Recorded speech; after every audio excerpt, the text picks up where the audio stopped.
Well, we're back with you here on the Market Day Report on a Monday. I'm Marlon Bowling with you. Thanks so much for joining us today. We have our futures trade off and running here today. Let's go take a look at what the early trade is in the corn, beans, and wheat and cotton. So here we go to the big board. Let's go to the corn market first. And in the corn futures right now, you have your December contract currently trading 2 cents higher. A little bit of firmness this morning, 341 3/4. March is now up a couple at 351 1/2.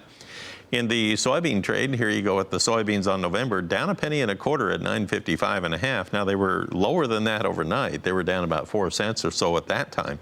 So not that weak in the daytime session here.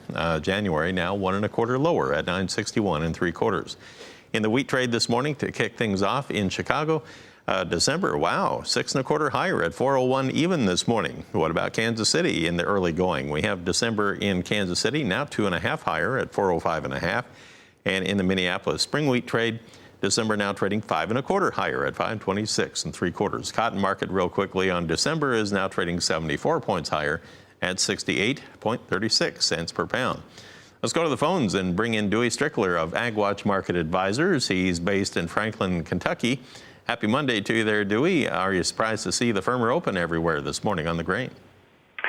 Oh, not really, Marlon. I think what you have here is generally trade is posturing here ahead of the crop report that's going to be out on Wednesday. All right, tell us about this report coming up. It's going to be crop production and also a supply and demand report. Where do you think we have the most potential for a surprise? Well, really that's kind of hard to say here because in the October report, sometimes the USDA does tinker with acreage numbers a little bit, so I don't know that you could really, well, I'll tell you what, I will take that back. Probably, if there is going to be a surprise, it will be in beans regarding the yield. What the USDA does with that. Trade generally looking for some expectations that we would see a yield improvement, and just depends, how much improvement does the USDA say we're going to have. So if there is going to be a surprise, it would probably be there. All right, so we have some pre-report estimates, and I was looking up the soybean yield based on the survey of analysts. They say 51.4 would be their average guess for bushels per acre. That's on the soybeans. Corn would be 173.4. How do you feel about that average guess? I think it's pretty well reasonable in line, especially with the corn seeing a little bit of reduction. As you say, we're looking at yield estimate on beans at 51.4. If the USDA came out with something like 52, would I be surprised? Not really. So once we get the reports out of the way, what's the trade going to focus on? Because we're probably going to be at least half done in the corn and soybean harvest, aren't we? Yeah, we are. I think what you're going to start to see, obviously, is trade is going to, after the October report, you'll see some interest begin to shift to what's going on with planting in South America. And also, we'll be looking at what our exports are doing. Another thing people need to keep their eye on is wheat. Last week, the funds increased their short position 105 million bushels to 825. Now, that is a record. That doesn't get my attention as much as the commercials are long 180 million bushels. So they're pretty well at extreme opposites here. And when you usually see that, you can generally expect to see a little bit of fireworks develop. So my thinking is wheat will go lower. Once it goes lower, we will see these funds start coming out of their short positions. Okay, interesting perspective. Thanks for sharing that, Dewey. Appreciate that. Stick around with me if you would. I want to bring you back here in a moment, and we'll talk about this livestock trade, which had kind of a mixed finish to the week last week. We'll make sense out of all that and see how we're opening up this morning when we come back right after this. Well, we're back with you on the Market Day Report on a Monday. I'm Marlon Bowling with you. We're talking right now with Dewey Strickler of AgWatch Market Advisors in Franklin, Kentucky. And Dewey, as we take a look at our livestock side, let's go ahead and dive right into the prices here and get everybody updated on what the futures trade is doing. These are live quotes direct from Chicago. Here we go with the live cattle board right now, having the December contract now 47 higher at 103.52. And now you have that February contract 28 higher. We're trading at 104.08, so we're about 60 cents off of our low of the day so far, and about 30 cents away from our earlier high. April live cattle now 22 higher on the day at 103.30. Now looking at the feeder cattle market here this morning, On the feeders, we have the November contract now 71 higher at 123.48 now.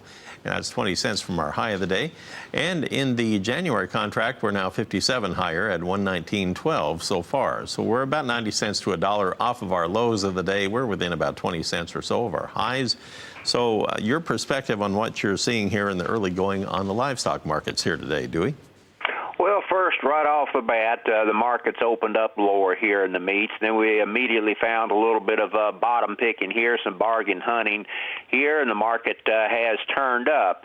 I guess the question I've got here, can we expect this recovery to continue? I'm a little bit uncertain about that because when you look at, say, for instance, boxed beef was down last week, cutouts were lower on the pork.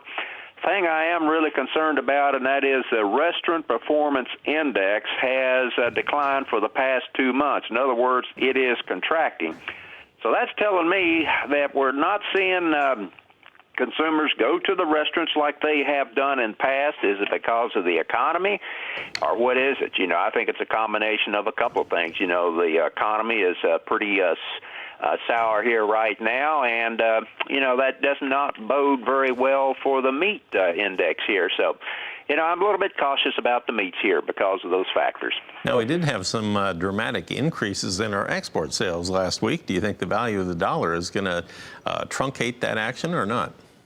I think the dollar is eventually going to go higher. I've said for many months I expect the dollar to go up to about 103, and I think that being said, that is going to stymie the exports here somewhat. Right now, the U.S. dollar index futures on December, they show they are 300 points higher. And last quote now, 96.860. That's only about 10 points off of its high of the day so far. Something to keep an eye on, that's for sure. By the way, we can take a quick peek here at the crude as well while we're looking at the outside market here on the crude oil market here so far today on the West Texas crude. Just thought you might want to know we're up $1.37 at 51.18. Check that now, 51.23. So a big jump in the crude oil market here this morning as well. We have to keep our eye on that one. All right, let's take a look at the lean hogs here, Dewey. This morning on the lean hog trade, December now just a nickel lower at 42.55. February, though, 8 higher at 49.38. And April is unchanged. You can't read much into that, I don't believe. No, you cannot. Like I said, technically this market just doesn't look like we got a bottom in here just yet. As I mentioned, I'm a little concerned about the Restaurant Performance Index showing the contraction there. That will likely have a little bit of impact on the meats here. Do you feel, though, that everybody's kind of getting lined up on that sell side of the boat over there, that maybe it's about due for a correction?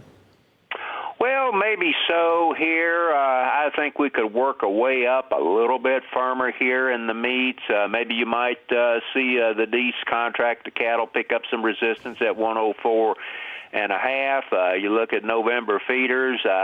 You look at them, you got to get up past 131 to turn this market up on these feeders. If you notice on the charts, we've been setting lower highs, lower lows, and that has not changed. All right, Dewey, good to visit with you again. Dewey Strickler with AgWatch Market Advisors in Franklin, Kentucky. So mixed bag on the hogs. Not a lot going on so far in the cattle. Quiet start for the week. They opened up a little weaker but firmed up again. All right, thank you very much, Marlon.